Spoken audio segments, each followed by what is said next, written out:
Right, so next up we have a short 10-minute presentation about the current outputs from the Atom Probe Technical Committee, and hopefully this will lead on to some discussion as well as mopping up some of the questions that we've had to skip over until now. So Dan Haley, if you could take over, you should have control of the screen. Great, thanks, Andy. It's really good to see that there's a lot of grassroots efforts throughout the community to try and solve a lot of the analysis problems that we're seeing. And I think that gives us a really good introduction into why we need the technical committee and the activities that we're undertaking. So let's just try and walk through some of these outputs that we've generated as a technical committee. And I would say one thing to me that I think is really important to emphasize is that there's a lot of disparate efforts, and trying to bring them back together is one really important task. And that really helps everybody speak a common language. And two, it's actually a surprisingly tricky task because there's a lot of different needs throughout the community, and everyone's has different sort of backgrounds and where they're coming from. So having the TC as a vehicle which we can use to try and focus our efforts, I think is a key goal. So let's just talk about some of these efforts that we've gone through. So hopefully I haven't scrolled too far there. Yep, I have. So this first thing we had a question from the audience actually was, do we have a sort of way of being able to keep track of what software is available? And so that was one of the first things the technical committee identified as a need for the community. Was there's a lot of these disparate tools out there, and various people can rattle off which ones they are, but very few people have a complete listing of what's available, what their status is, and a sort of, I guess, the metadata around each of those pieces of software. And so what we've done is we've brought that into a single spreadsheet, an online Google Sheet that the TC maintains and will continue to maintain, that lists all of the software that we were aware of up to date. Obviously, there's a few new ones that are coming out now, and we'll be adding those. But this is a resource that if you want to know whether or not there's a tool within the Atom Probe community that undertakes the task that you need, you can have a browse through, visit the hyperlinked websites, look at the sort of code languages, whether they match your needs, are they being actively developed, these sorts of things. There's some data about various functionalities. That's not fully complete in terms of, we can't map out every functionality of every tool, but it gives a snapshot of what's available across the different software packs. So you'll see that software is actively maintained, and we are going to keep that going forward. If you are developing software and you have released it, I think we need to definitely hear from you guys in order to be able to push your software onto this list.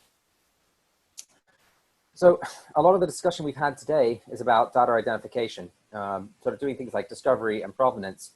So what data do I have? How do I find it? And where did this data set I currently have in my hands come from, and what was in it? So we need to be able to enable reuse and discussion. So we need to have the way of being able to describe what data is what. So this file I have, what is it? What is this .blah file? I've never heard of it before. How do I open it? What do I do with it? Who made this file? Okay, I have a question about how this work was conducted. Maybe there's some metadata missing that I need. How did you wash your samples or something like that? Can we go back and be able to reconstruct these questions readily? How do I know the data is actually in fact correct? How do I know that through various transformations or archiving or whatever, it hasn't been damaged or disrupted in the process? And say I didn't have a data set, but I'm looking for one, where can I find where these data sets are, or where did it come from? So we need to have a way to be able to determine where data come from, and to be able to have a way to be able to read and write and describe data. And I would say at the moment, unfortunately, we don't really have a way to be able to exchange data commonly between various labs. I think there's a lot of de facto ways of doing this, and they're not necessarily providing complete coverage across the community. And so what we're trying to do is provide some work for that to back up what people are doing. So to be able to do this, one of the first things we identified as a relatively straightforward means of doing this is a technique called hashing.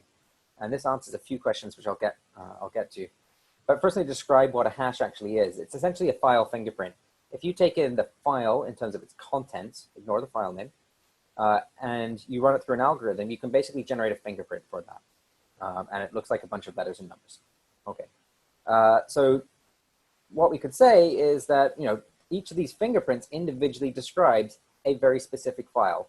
So that file is going to have to exist. We're going to have to know the contents of that file, and we can match that back to the original file. So we could eventually, instead of having to reproduce the entire methods within that, which might be incomplete within your method section of your paper, because typically they're quite short, we could just provide the information as essentially a part of the fingerprint, and you could retrieve that either potentially automatically.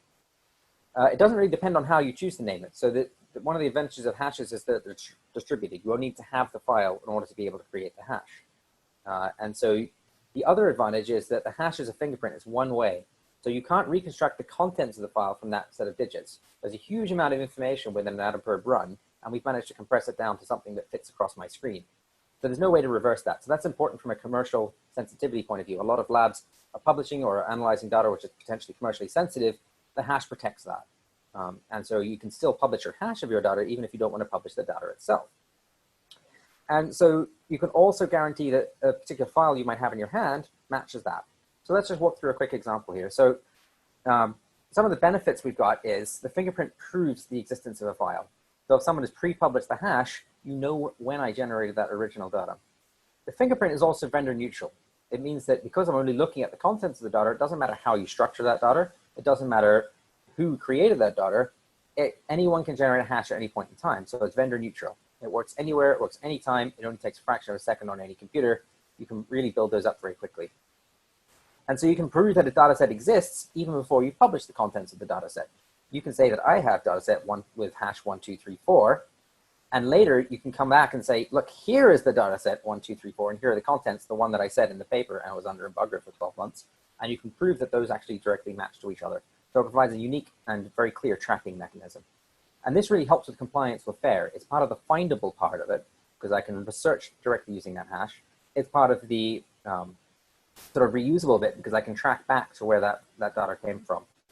So as I said, the hash is only one way. So let's try and recover some data. So I get a blob that someone sent me in my, link to an email, I download some file, and someone's called it experiment2.blob. Very helpful. What is experiment2.blob? How do I open it? Where did it come from? So let's look at the hash. Okay, so here's, I run the hash algorithm and I generate this fingerprint.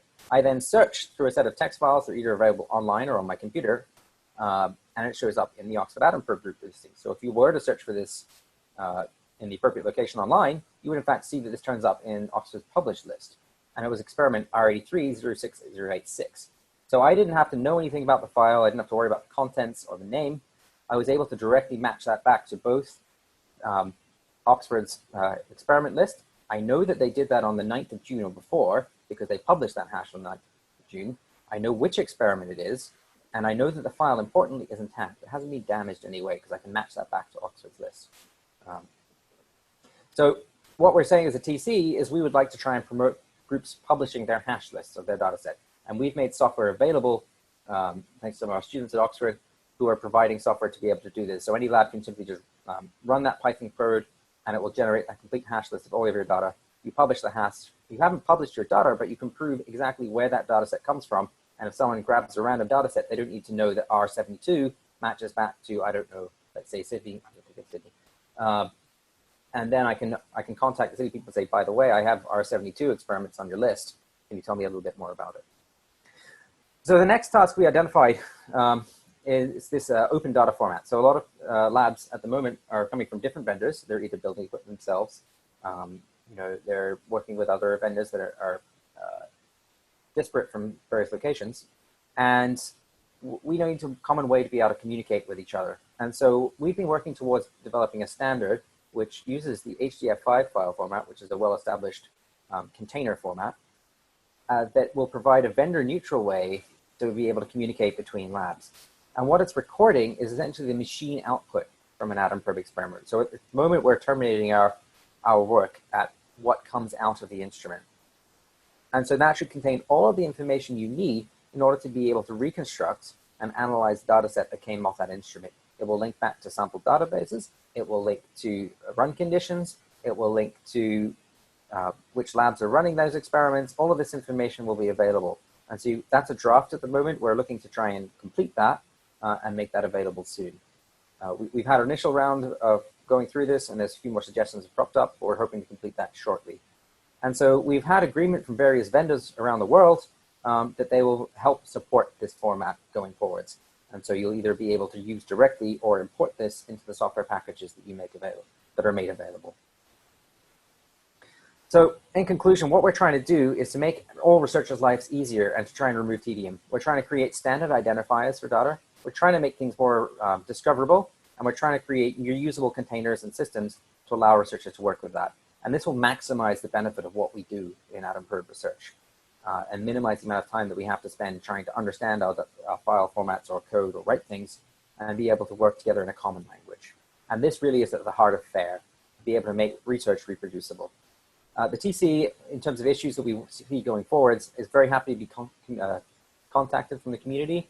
So you can either do that through your local representative or through the TC. And we're here to try and work with you to be able to solve issues that are important to you. Okay, thank you very much.